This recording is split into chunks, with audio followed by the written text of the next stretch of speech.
kick somebody's ass. I mean, that's why we're here. That is caught! Left center! Reds win! And this ball is launched.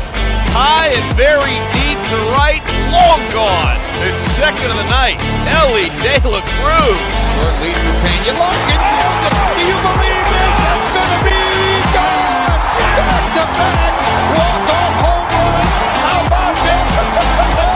He's back. He's back. He's back. And a swing and a drive.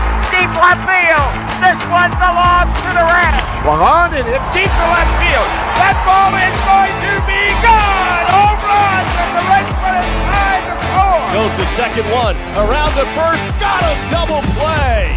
And the Reds sweep the Cubs. Breaking ball. Hit high. Hit deep. Way back there. And gone into the second deck and left. Christian Encarnacion Strand walks it off. Archer does it in his major league debut. He gets the final 3 outs, and the Reds get an extra inning win. A thriller 5-4. Swung on. Fly ball. Hit the deep right field. That ball is going to be gone. A grand slam home run by Mike Cameron. 2 outs, 2 on. Reds down by 1. Larkin down the line. This will win it. This will win it. Here comes Tucker. Here comes Steins. Larkin's won the game.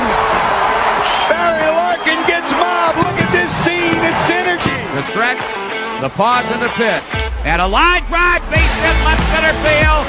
A single for Aaron Boone, and this one belongs to the Reds. The Reds have won 8 in a row. Kobayashi with a long look turns it loose, and Dunn hits it to deep right. It's all over, and this one belongs to the Reds. The Reds have won their 5th game in a row. They've defeated the Cleveland Indians on an Adam Dunn 3-run home run, 4-2. In on the corners at first and third, 2 on, nobody out. Here's Royce Ring pitching, no bunt, ground ball by the third baseman into left field. Jay Bruce rounds third, and this one belongs to the Reds. That's it pretty good. Guess what? He doesn't need speed. That's gone. He's the king of the Queen City tonight. With 1 out here in the 11th inning, you sure got to go now. 1 out, pull down the left field line. That ball is going to get the winning run in. Here comes Jay Bruce rounding third, heading toward the plate, and this one belongs to the Reds. Huge situation for Votto. Why you paying the big bucks to deliver the goods with 2 outs in the 9th inning? Can he do it? In the gap, right center field, and Votto delivers the goods. Hit deep center field. And Neal going back at the warning track. Oh, it's gone. It's gone.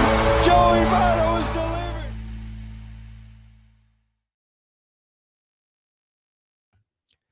Good afternoon, Reds fans. Good afternoon and evening, Max.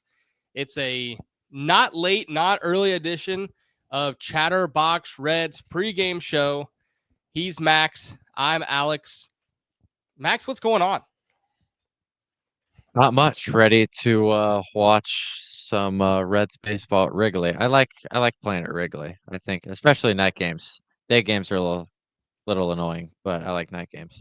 Yeah, I mean, there's nothing worse than a Friday day game. We saw that this past week. I was like, this is like literal brutal. I could not stand it. But you know, they think that they're all special up there in Chicago with a day game. You know, I'm sure if I was a Cubs fan, which thank goodness I'm not. And let me get in frame, everyone. Appreciate all the chats telling me that I'm not in frame. No, yeah, Wrigley's a fun spot. Have you ever been to Wrigley? While we get on that, we haven't gone over that. Yeah, it was for a Reds game. It was a Reds. No, it was not a Reds game. It was Diamondbacks, Cubs. Tyler Chatwood started, and Anthony Rizzo hit a walk-off over the bleachers onto the street. And Kyle Schwarber, I think, hit the furthest foul ball I've ever seen in my life. Now, tell me you didn't wear like a Reds t-shirt there. I wore an MLB shirt. All right, good. Literally just an MLB logo. Good. There's nothing worse than someone wearing a third team to a game. I think that is the dumbest thing. I think it's weird. Only thing that worse than that, and I think I've done it one time, but I was a kid and I've forgiven myself for such a sin, was wearing a Bengals jersey to a Reds game. Yeah. But yeah. you know, that doesn't fly either. No. So, all right, let's get talking here. So, obviously, we'll go through the lineup here in a few moments and the pitching matchup. But we had some, not breaking news, but a good soundbite from the skipper this afternoon, Terry Francona. And for those who haven't seen it, to be quite frank, I don't know how to play it here. I wish I did, or I would play it. But it's on the Chatterbox socials. It is Terry Francona on MLB Radio, Sirius XM, whatever the channel is, talking about how he was proud and glad the Reds did what they did the deadline and was happy they stayed in their lane. Again, what he meant by that was not overbuying or paying too much for players is what it seemed to me. Max, what's your first thoughts on that? And then, we'll look through the chat. If anyone has any ideas, we'll throw them up on the screen and thoughts on the overall comment. My thought is they were scared to take a risk. They did take a risk with the Key Bryant Hayes trade. That's a definite risk that he can find something in his bat. But it's not the kind of risk I think a lot of Reds fans wanted. And I'm fine with the Hayes trade, but it just would have made more sense to me if there was another move made with that, because you look at the lineup tonight, Fraley and Lux are in there, but there's no Marte. And yesterday Fraley was out, and that's going to be every day against a righty. Yep. One of these guys is gonna be out of the lineup unless Hayes is out and they're playing Marte at third or Lux at third. So, or the original I Hayes, and he's out because he's been out a lot this year. But that's neither here or there. Yeah. I don't know. Tito also said that the price of relievers was too high, I think he said. Yep. Which that part upset me a little bit. I did like the Littell trade. I think pushing Martinez to the bullpen is good. I think Martinez is a better reliever than he is a starter. So I like that. Yeah, I agree with that. I agree with that Yeah. comment that he said, hey, if we don't want to buy a reliever, let's just go buy a starter and move Nick Martinez to the bullpen. Yeah, but on the other side, like there were relievers traded that didn't cost much. The Twins traded 12 relievers, it seemed like, and you're telling me they couldn't make a deal with one of them? Like Danny Colomb was traded to the Rangers for the 25th ranked prospect in their system according to Baseball America. He's a 22-year-old in single A. You're telling me the Reds couldn't beat that? I don't think. I think they can. I think they could absolutely beat that offer. And Andrew Kittredge was traded to the Cubs for a Dominican Summer League infielder who's years away. So it just, I don't want to hear that it was too expensive just to get a rental reliever for 2 months, because the Cubs got Taylor Rogers as well. I'm not saying we should have kept Taylor Rogers, by the way. Yeah, painful to watch Taylor Rogers. But I think here's the one thing. Definitely made some moves. And I didn't know this before, so Jacob Doyle, if this is correct, and I have no reason not to believe him, but I think it's money. I think what was happening is that you have a guy like Kittredge, and if he was making $9 million this year, prorated, maybe the Cubs have to pay him $4 million. The Reds included Rogers to offset the money for Brian Hayes. They had to throw in Stafura, which I was okay with. I think they have plenty of depth at shortstop in the minors. But for them to acquire and not pay the salary of these players, they have to have offered more prospects than what the Rangers did. I guarantee you the Rangers probably ate the Twins' salary, and that's what the Twins want to do. There was unloading salary. I mean, they unloaded Correa too. Another thing that came to mind, and I trust me, I'm not a fan of his, but I wonder if what the Reds were thinking were they thinking like, you know what, is some of these middle of the road guys that they were probably targeting because there was no way they were going to get a Duran of the world. Were they thinking in the back of their head, Ian Jabot's just as good? I hope not. Or, you know what I'm saying? Like, were they okay with that? Hey, we know Lyon Richardson's down in AAA again, but is Richardson, Maxwell, May. Are these guys just as good as these guys who are maybe, smoke and mirrors? Again, to your point, I wish they would have made more moves. I'm pretty jazzed about the Ke'Bryan Hayes move overall. That's what I was preaching. Is this team, and he's not a great hitter. I'm not trying to act like he is, but he's a good player, and this team was still missing good players. Like, the team that was put together is not. The 2023 team was a flash in the pan in general. I think this team is a over average team, but they're not a make a deep run in the playoff team unless they just go on a crazy heater like the Rockies did years ago or the Diamondbacks just a few years ago. Yeah. I just wish they would have made a move for a bat. And I like the Andujar trade. There were people upset about the Andujar trade. There's zero risk there. No. It's Connor Joe or Miguel Andujar. We've seen what Connor Joe can do, and that's nothing. Why not try with Miguel Andujar? And maybe he is blocking, South Stewart or whatnot. And maybe Andujar stinks. They'll have no problem DFAing Andujar if that's the case. 100%. And someone gets hurt. Hayes has been hurt 3 or 4 times this year. Lux has had injuries in his career. McLean's had injuries in his career. It's just what happens. Someone gets hurt, and that's what happens. And maybe that was their logic behind keeping, Benson, Lux, Fraley, Marte, all those guys, is that someone's going to get hurt. But who knows? And I think that was it. I was actually, and we'll probably wrap it up here. Looking back on it, I know Nick was talking a lot about unloading salary and guys who may have value before you non-tender them. I was shocked that Fraley wasn't dealt. I really was. I think you could have dealt him for a guy, for a bullpen arm potentially. But right. other than the Padres, no one went out and crazy. The Cubs, we're going to talk about the Cubs here in a minute. They didn't add. Yeah. And I want to make one more point. The Reds talk all the time about, building from within and, getting all these prospects and growing them and making them good players, which is fine. But they said that price for relievers was so high. Then why not trade Pagan? If the price is so high, we saw what Mason Miller got. Are they going to get what Mason Miller got? No. And Duran? No.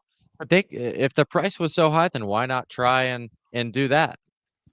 I'm just tired of the Reds just seeming like they're so comfortable. Like Carl said, I want to eliminate peaks and valleys. We've eliminated peaks and valleys. We are strictly average. So I just want to see them take a risk on a good player.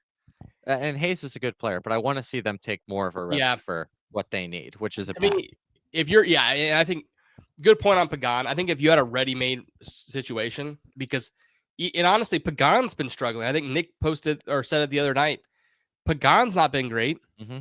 I think long-term or not long-term, short-term. He has to pitch every day. Yeah. Well, I think Burns is probably going to move into that role. I really do. But by the end of the year, I don't think he's going to end up in the starting rotation long-term this year. Yeah, no. He'll run out of innings. I want to keep him up. But the bullpen is 100% our weak link. I was in the airport Thursday with that eighth inning. Graham Ashcraft is just terrible. I mean, I don't know what happened with Hayes, but Ashcraft is terrible. And talk about peaks and valleys, he is like the most average reliever I've ever seen. And there's no one to take over for Pagan. And you gotta keep him to win. But what was interesting is, again, all of these, discussions, I think he has one more year on his contract. It's all about the money. All about the money and it's always about the money, but especially during the season. Does he? I think he has one more year. I thought he was just 2 years, $16 million when they signed him. Was he? Well, then I'm a little upset. Martinez was 2 for 24, and then he opted out. But yeah, Pagan, I think, is just a rental for 2 more months. Let's see. I could be wrong. If you know in the chat, let us know. Oh, I'm pulling it up too. But yeah, if you know in the chat, let us know too. Maybe you're right. Maybe it was a 2-year deal. Let me see. This is great radio. Yeah, moral of the story. Reds, be aggressive. Try harder, please. Well, it's better than I know adding sand mold, though. that's true. That is true. I thought after 2023 they would really like make a big move this year. But they didn't. So Pagan is a free agent at the end of the year. So then what are we doing? Like, yeah, I don't know. Well, then here's the last thing I'll say on it. Here's my guess on that is that Pagan was going to get you what Brandon Drury got you a few years back, which at the time was a decently rated prospect. Would get you a Victor Acosta, or the comparison to Kit Ridge, who gave up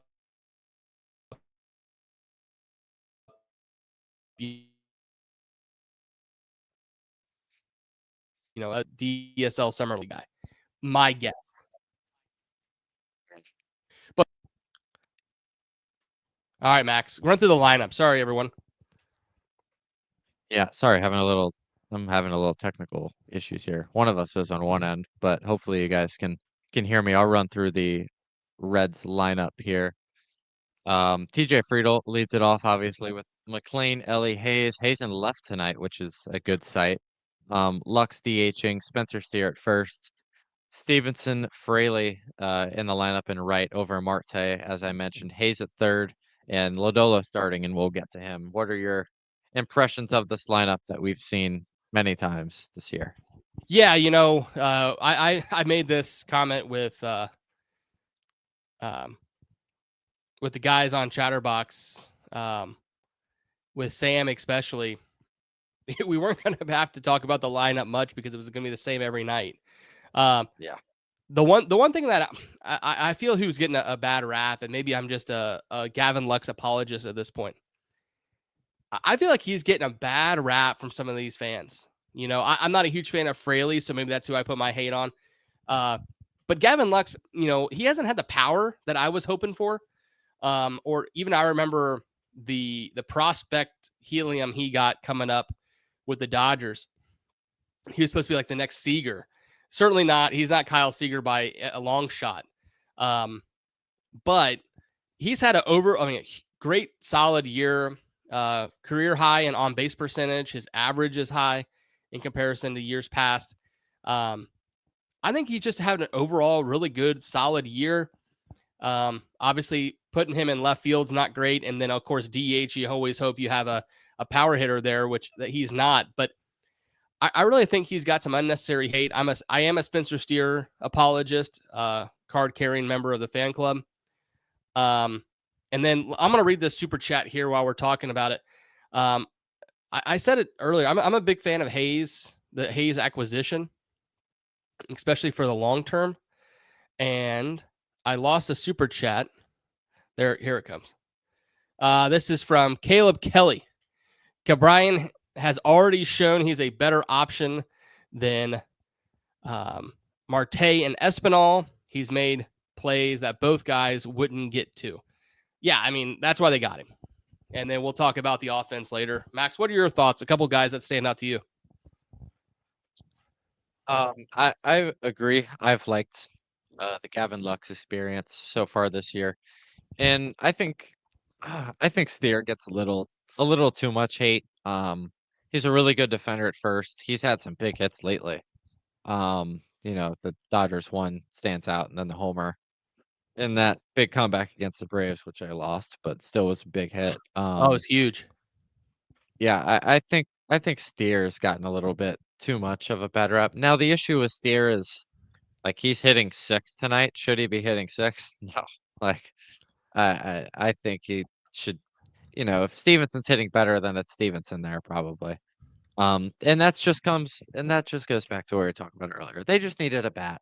Like, yeah. At the end of the day, what they need is a bat behind Elly, because that pushes everyone down once a lot at least, and it just makes everything just so much better. In my opinion, with the lineup. What do you have on? Or if you have anything else on the lineup, if not, what do you have on? I think Nick the next. Lodolo? Yeah. One last thing. I just wonder, do you think they bring up Sal Stewart before the end of the year? Yeah. Before the end of August? No. Because, I don't think so. And I believe, shout out Bryce Spalding. Bryce put out there a couple days ago that if they call him up prior to September 1st, then he would lose the ability to get the draft pick compensation if he wins Rookie of the Year, I believe, which comes into play if he starts the year in the majors next year. September doesn't count towards that, is my understanding. What do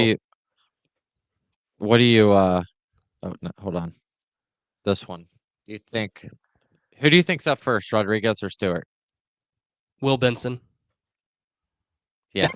That's and seriously, like I don't think Rodriguez is up this year unless they have injuries or in September, if/when they fall out of it and oh no, he rolled his ankle. He's out the rest of the year and they need bodies.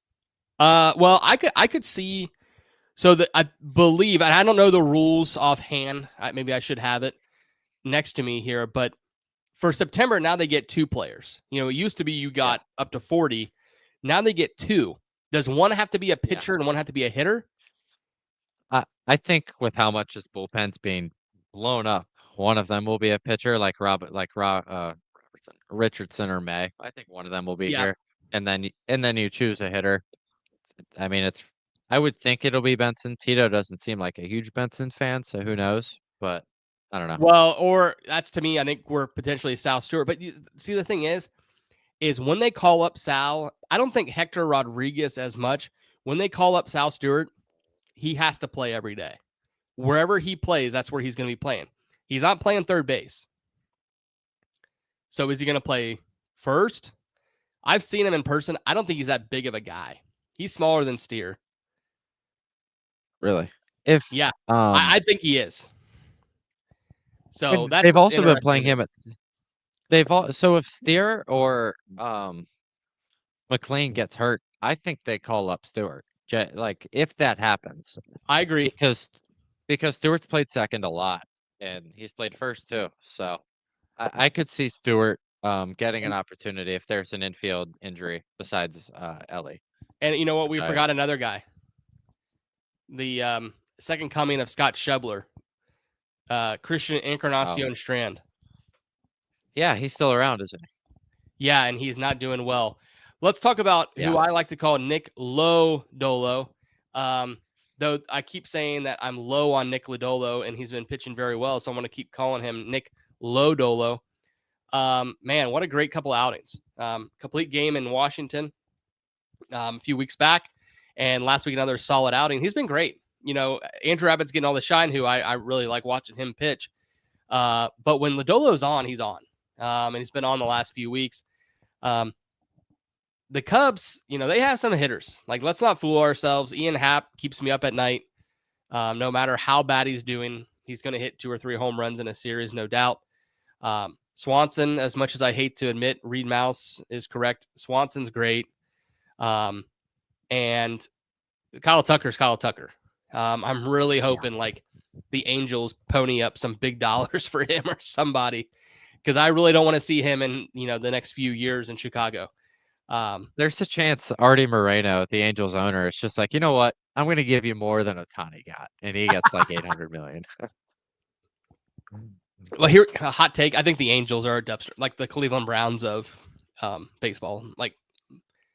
Yeah, I think the whole franchise probably is terrible. But Myles Garrett, Mike Trout, about the same. But in all seriousness, Lodolo's done well the last few outings. What's your thoughts? He should be keeping it up, but you just never know. Sometimes some of these starts, especially in Wrigley, it depends on the weather. Yeah, I don't know what the over/under is tonight. I should have looked. That's normally a good indication of the what the wind's doing and stuff. But if the wind's blowing out, you are capable at any time at Wrigley to just get your doors blown off. So who knows how how he'll pitch tonight? Because do you have the weather up? I'm pulling up Ballpark Pal to see if it Yeah, shows me the that's my quick. go-to also. Love Ballpark Pal. Let's see But here. yeah, I think Lodolo should pitch well tonight. There are some lefty killers. I'll go ahead and do the Cubs lineup. Yeah, go ahead. Real quick. Nico Hoerner leads it off. Kyle Tucker hitting second. He's pretty much hit second all year, I believe. And then Seiya Suzuki at DH hitting third. Carson Kelly, new acquisition. Willie Castro in center field. Grandpa Justin Turner playing first, hitting sixth. Reds killer and the college in Cincinnati, Ian Happ, Dansby Swanson, and Matt Shaw line up the Cubs lineup. And there's only 2 lefties in here, I believe. Only one. Castro's a switch hitter, and so is Happ. I believe Castro's a switch hitter. So yeah, it's a bunch of righties, and Lodolo this year struggled more with lefties conveniently. So he's got reverse splits, which I think is kind of odd. So the over-under is actually 7 tonight, which seems to be like so a wind's more blowing in. normal. Yeah. I think it's blowing in then. Nothing too crazy there. I'm looking through our notes here. Is Pete Crow-Armstrong hurt? I know he's not in the lineup. I know they kind of take him out sometimes against lefties because he swings at everything. Okay. Yeah, he I think Lodolo would eat him alive. Well, and think about that. If they do take him out against lefties, the Reds pitch Andrew Abbott here on Wednesday. So that would, play well for us tomorrow. So, we'll preview the next 2 games. Lodolo tonight. Everything points in a good thing for Nick Lodolo. Tomorrow, the Reds debut of Zach Littell. And then Wednesday, All-Star Andrew Abbott. So good pitching matchup. Littell, I was at the game when Littell was pitching against the Reds on when he was on the Rays last Friday or 2 Fridays ago. Held the Reds a little bit there in the first 5 or 6, I think. And then they kind of took off there in the 7th, 8th or so. And that was all they wrote. So, Max, anything else you want to chat about tonight? We got a few more minutes. Any questions in the chat? Send them over. I see some bickering in the chat, but let's have some good questions if you have anything. I'll just hit the Cub starter tonight's Michael Soroka. I'll hit that real quick. This is his first start as a Cub. He was acquired from the Nats at the trade deadline. 3-8 this year, 4.87 ERA. He's gotten a little unlucky when you really look at it. And then 3-pitch pitcher. I sound like Barry Larkin when I say that, but a fastball, slider, changeup. So you ever? Never mind. I don't want to take a shot at Barry. He's a good player. He was a good player. But yeah. All right. So just something that came to my mind. I live and die with the Cincinnati Reds, guys. No other team will take over their mantle and the love I have in my heart. But it is football season. So here's a question in the chat I want for everybody. Who has a better Cincinnati career, Sal Stewart or Shamar Stewart? Let's put some comments in the chat and see what everybody thinks. Max, last thing I want to chat about. Go ahead. Real quick, while they're doing that, one question in the chat. Benson was sent down yesterday. Just real quick, did you agree with that, or would you have sent down someone else? So I don't. I mean, I'm not going to get too worked about it. To be quite frank with you, I think it's strange. I love Will Benson as a player, and he certainly has produced. I think overall, and not to sound like an old guy here, but there's something to be said about just continuity, like a team environment. I'm not saying I'm sure he's a great guy. Like, I'm not putting him down at all, but there's something else about our friend Santiago Espinal. And the older I get, the more I pay attention to the dugout, social media to a certain degree, whether it be the Reds account or players' accounts. And it seems to me that Espinal, Marte, Elly, and I'm leaving a couple out here, are big buddies. And I think that plays a role. And, I'm not going to say exact stories, but the last time the Reds were good, 10 years ago, there was a player that the Reds try to keep Billy Hamilton away from. And you hear stories of players staying away from Latos and such. And Bauer has stories. Who knows if those are true. But I think when you have impressionable players and these guys are young, man. Marte and Elly are so young that they need a guy to hang out with, to teach them the ropes, especially being their guy, a Latin player.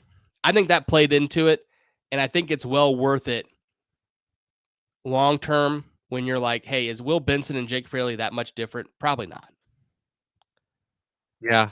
I do notice them all together much. Elly from the Dominican, Marte from the Dominican as well, Santiago from the Dominican. So I see all that, and I think that's important too. You know who the mentor was supposed to be? It was supposed to be Jeimer Candelario, but we see where that went. Exactly. And I believe that. I 100% believe that. That's why he was stuck. That's why he was around for so long.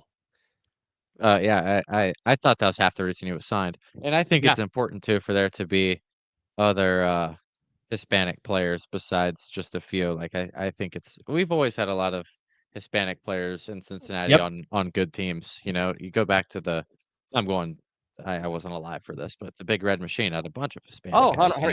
1,000%. Tony Perez was from Cuba, like Geronimo Davey, like Bourbon. There were several guys. Yeah, Bourbon in the bullpen.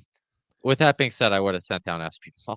I just think now then you would have another issue where you're sitting two lefties against the righty.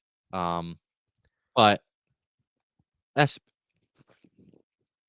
excuse me, Benson just adds something that a lot of guys don't have on this roster, and that's power. And that's something they just need right now. And I agree with Jacob Doyle. I thought I said this at the deadline.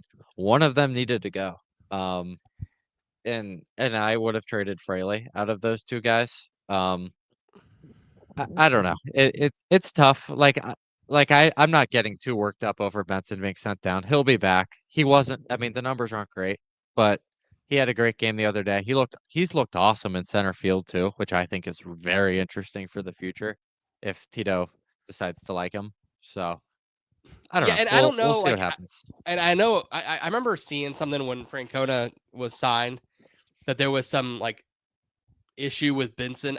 Is there real truth to that we're willing to say on the YouTube, or is it just happenstance? I do think people kind of blow up the Tito and Benson thing a little bit. I don't think Tito hates Benson. I just think it's not his style of player. Espinal is a style of player because he probably reminds him of himself. Like Espinal is just hitting the ball and play. Yep. And Benson's swinging for the Toyota sign. Well, and what I'm getting back to is life and the ball, like games, it's not a computer game. If we were playing a computer game, we would all be playing MLB The Show, and that's how it would work. It's just not. It's just not. That's just not how it works. And we just don't know. We're getting close on time, but I remember 2012. Devin Mesoraco got benched by Dusty Baker. Benched. It was Hannigan and Navarro were catching. Deanna Navarro, yeah. Yes. Obscure from a Red, hashtag. I was at the clinch game. They were passing around the trophy that they were filling up with beer and champagne, whatever, and dumping on players. And they said the player who bought that was Devin Mesoraco. And and I don't know why he was benched. You know what? We may never know. But what that tells you is that the clubhouse it means something because these guys, they're with each other all the time. And I think that is a huge thing that just gets wiped under the rug. And is Cabrian Hayes Scott Rowland? Probably not. But I still like the acquisition. It's just fun to look back and compare things from year over year, decade over decade, it seems. Did they answer your question in the chat, or are they just? I mean, we've got a great discussion in the chat right now about absolutely nothing. But I don't know if they answered this. No, they didn't. But it was a fun one that just came to mind. Maybe it was better for a poll. I'm a bigger Reds fan than Bengals. Even though I watch every Bengals game and live and breathe it, but I love baseball more, so I'll say Sal Stewart. I agree too. I think the other guy's a bust, but although Shamar apparently has looked great in camp, but that's what I keep hearing. Really, Max, that was a tryout to sub in with Craig for Chatterbox Bengals. Yeah, correct. So I was just trying to, do my best impression of Craig and Jacob and Mike. Mike, he's already getting into Chatterbox Bengals. So I was just trying to fall into the line of the great Mike Hart. Well, Max, unless you have something else, I think it's time to wrap up. I think we're all excited to watch the Reds take down the mighty Chicago Cubs. Hot take, and it's going to look bad here in about a half hour, possibly, maybe an hour. I think the Reds sweep the Cubs. Oh, and then what? They go to Pittsburgh and lose 3 out of 4. Bryce Balding tweeted this think last night or this morning. But the most Reds thing ever would be to sweep the series and then go to Pittsburgh and get just their faces kicked in. I cannot stand the Pirates too, but I mean you would be right. I think actually would be more of this would be actually like win 7 straight, get in the 3rd wild card spot, and then the Phillies just sweep us next week. That's actually what would happen. Yeah, and then we're like, all right, Chase Burns, he's out of innings. Yeah. Green doesn't come back. It's just gonna be a fun. Hey, but here's the deal though. We make fun about the peaks and valleys.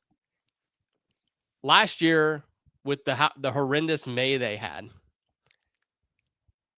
the math just didn't math. The season wasn't even worth watching. Yeah. At least we're here in August.